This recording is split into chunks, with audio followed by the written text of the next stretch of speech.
Hello everyone, welcome back to my channel Beena blog. तो कैसे हैं आप लोग? उम्मीद करती हूँ आप सही होंगे और मैं भी सही हूँ। तो आप सभी लोगों ने देखा हिमांचली गर्ल आई थी लाइव और बहुत सारी बातें हुई थी यहाँ पे लाइव में। बहुत लंबी लाइव थी, पैनल में भी बहुत सारे लोग जुड़े थे। यहाँ पे रिकॉर्डिंग देवी जी के बारे में भी बहुत बातें हो रही थी और लास्ट में जब वो एंड करने लग गई तो वहाँ पर पहुँच गए थे मिस्टर पड़ोसी, जो अंकल आंटी के पड़ोसी हैं, यानी रिकॉर्डिंग देवी जी के पड़ोसी हैं शिवपुरी के। और वहाँ पे धीरज भाई भी पहुँच गए जो अंशु के भाई हैं और उन्होंने बहुत सारे खुलासे की सूरज जी के डेथ के बाद क्या हुआ, सारे यहाँ पे खुलासे किए। जो जब अंशु ने बताया था कि मम्मी पे चोट लगी थी, नील पड़ गई थी, वो सारे खुलासे यहाँ पे हुए। प्रॉपर्टी के बारे में भी यहाँ पे खुलासे हुए, क्योंकि कुछ दिन पहले मैंने एक वीडियो डाला था और उस वीडियो में मुझे बहुत सारे हेट मिले थे। मतलब लोगों ने मुझे बोला था घटिया लोग, बदतमीज लोग एक औरत के पीछे पड़े हैं, अकेले औरत के, लोगों को जीने नहीं दे रहे, लोगों के नाम से पैसे कमा रहे, व्यूज कमा रहे। तो भैया हमारा ऐसा कोई इरादा नहीं था। पहले हम भी रिकॉर्डिंग देवी के सपोर्टर थे, मगर कुछ बातें जब सच्चाई सामने आती है ना, आंखों से पर्दा हट जाता है ना, तो लगता है कि हम गलत का साथ दे रहे।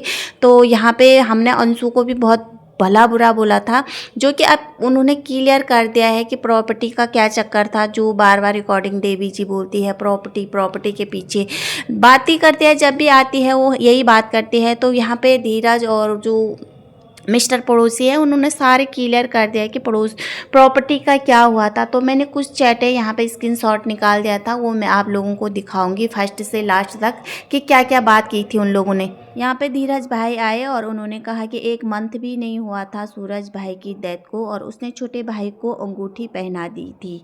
उसके बाद मिस्टर पड़ोसी आता है और उनका मैसेज आप लोग देखिए। उन्होंने लिखा है कि राजवीर जी का बर्थडे था 7 जून को और सूरज भाई का डेथ 10 मई को हुई थी। मिस्टर पड़ोसी फिर बोलते हैं कि वो रिंग भी मुझसे ही मंगवाई गई थी। फिर वो बोलते हैं कि यस।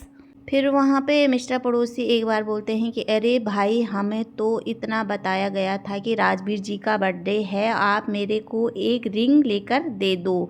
उस टाइम भी कोविड चल रहा था। तो यहाँ पे ना थोड़ा बात करते हैं हमारी ये रिकॉर्डिंग देवी के बारे में, जो कि सोशल मीडिया पे आती है, सभी लोगों को पता है। और कंट्रोवर्सी करना, उसके बाद लोगों की रिकॉर्डिंग सोशल मीडिया पे रखना और हर किसी को टारगेट करना, ये इनका काम है और अपने को हमेशा सच साबित करना है। तो यहाँ पे थोड़ा उन अंधभक्तों को भी हमारा जवाब देना बनता है जो मैडम जी के अंधभक्त हैं और हमारी वीडियो के ऊपर गलत गलत कमेंट करके चले जाते हैं, जो इनके अंधभक्त हैं। तो यहाँ पे मैं मैडम जी को यही बोलना चाहती हूँ कि मैडम जी, अगर आप इतना प्यार करती थी अपने फर्स्ट हस्बैंड से, तो आपने इतनी जल्दी मूव ऑन कैसे किया? इतनी जल्दी आप, कमेंट के द्वारा सब पता चल रहा है कि अभी आपके हस्बैंड को 1 मंथ भी नहीं हुआ था गए हुए, जबकि उनकी डेथ हुई थी 7 मई को कोविड के कारण और आपका देवर का बर्थडे था 10 जून को। इस बीच 1 महीने का गैप था, मतलब 1 महीना भी नहीं था और आपने अपने देवर को रिंग गिफ्ट भी कर दिया। तो भैया इतना बड़ा हादसा हुआ था आपके साथ और इतने जल्दी बर्थडे सेलिब्रेट करना, रिंग गिफ्ट करना, ये कुछ समझ में नहीं आता है। और वहाँ पे कुछ बातें जो सोशल मीडिया पे चली थी जब आपके देवर के साथ शादी हुई थी, कि लोगों ने बोला आपका पहले से ही देवर के साथ चक्कर चल रहा। तो इन कमेंटों से पता चलता है कि कहीं ना कहीं वो थोड़ा बहुत सच्चाई है उसमें। ये तो मैं नहीं बोल रही, पर मुझे थोड़ा लगता है जो यहाँ पे साफ बताया गया है कि 1 महीना भी नहीं हुआ था और आपने रिंग गिफ्ट कर दिया था और रिंग भी मंगाई थी आपने अपने पड़ोसी से, जो पड़ोसी आपको जरा भी नहीं भाता है, आज एक आँख भी नहीं भाता है। आप बोलती है कि मेरे सास ससुर को भड़काता है और हमारे घर में जाता है प्रॉपर्टी के कारण। तो यार, प्रॉपर्टी पड़ोसी को कहाँ से मिल जाएगी? आप पे दिमाग है कि नहीं है, मुझे कुछ समझ में नहीं आता। तो यहाँ पे बात क्लियर हो गई है। जो मैडम, मतलब 6 महीने में जिसको मोनू भैया करके थकती नहीं थी है मैडम जी, एकदम 6 महीने में शादी भी कर दिया और एकदम बच्चा भी हो गया। ये कुछ मुझे हजम नहीं हुआ। तो अब आगे बात करते हैं, और भी कमेंट है प्रॉपर्टी के लेकर, घर छोड़ने से लेकर सारी बातें, रोक टोक से लेकर सारी कमेंटें मैंने स्क्रीनशॉट निकाल के रखी है, तो मैं बताती हूँ और क्या है इसमें। तो यहाँ पे फिर धीरज का कमेंट आता है कि जो भैया के नाम पे प्रॉपर्टी थे और जो उसके नाम पे प्रॉपर्टी थी यानी सपना के नाम पे प्रॉपर्टी थी उसके सारे डॉक्यूमेंट्स सपना को भेज दिए गए हैं। बाद मिस्टर पड़ोसी बोलते हैं कि कैमरे का डीवीआर सपना के रूम में लगा था, उसे 2 महीने पहले ही सपना ने तार खींच दिए थे और कैमरे बंद थे 2 महीने से और बोल दिया कि कैमरे ख़राब हो गए हैं। उसके बाद फिर मिस्टर पड़ोसी बोलते हैं कि जो प्रॉपर्टी उनके और राजवीर सूरज के नाम से थी उनके पूरे डॉक्यूमेंट सपना को अंकल जी ने भेज दिए थे, जो कि सपना बोल रही कि मुझे नहीं भेजे। और आप लोग बताओ कि प्रॉपर्टी सपना के नाम से है या सूरज भैया के नाम से है या राजवीर भैया के नाम से, उसे प्रॉपर्टी को अंकल जी कैसे बेचेंगे या भाई या बेच सकते हैं। तो लाइव में बहुत सारे खुलासे हुए हैं रिकॉर्डिंग जीजी के और यहाँ पे जो मिस्टर पड़ोसी हैं और धीरज है उन्होंने बहुत सारे खुलासे किए।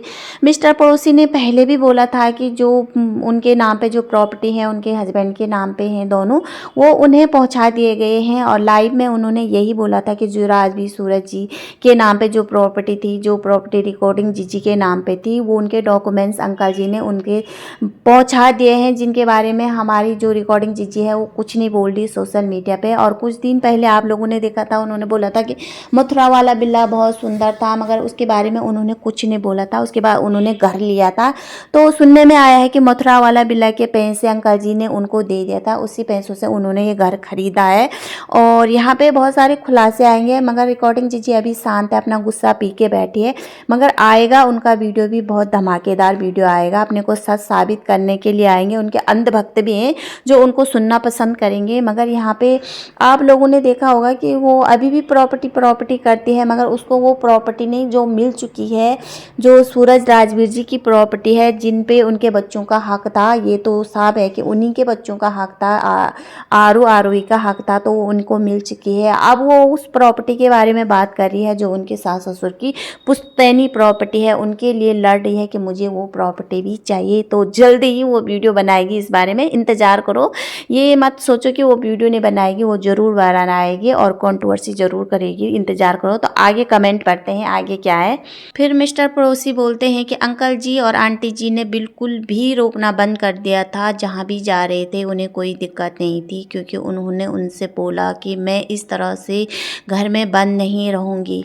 के बाद मिस्टर पड़ोसी बोलते हैं कि आंटी जी के साथ उस दिन जो भी बात हुई थी, जो घर के अंदर हुआ था, उसका मुझे कोई पता नहीं है। बाद में आंटी जी को मैं अपने घर लेके आया, आंटी जी को काफ़ी चोट लग गई थी, चेहरे पे नील भी पड़ा था।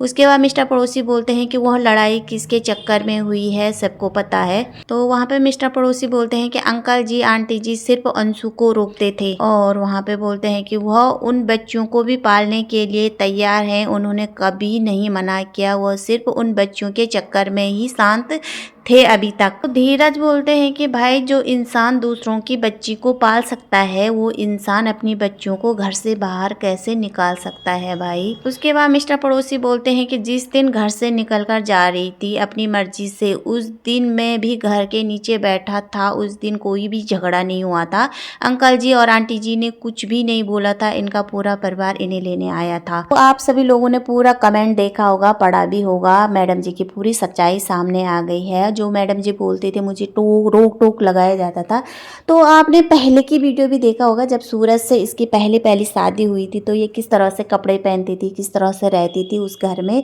और वहाँ पे साफ पता चल रहा कि धीरज भैया पड़ोसी बोलते थे कि बोल रहे कि कोई रोक टोक नहीं लगाया गया मैडम जी पे, मैडम जी को कभी कुछ नहीं बोलते थे, अंकल आंटी जो जहाँ जाती थी जा, जो करना कर, क्योंकि मैडम जी ने पहले बोला था कि भैया मैं इस घर में ऐसी बंद करके नहीं रहूँगी।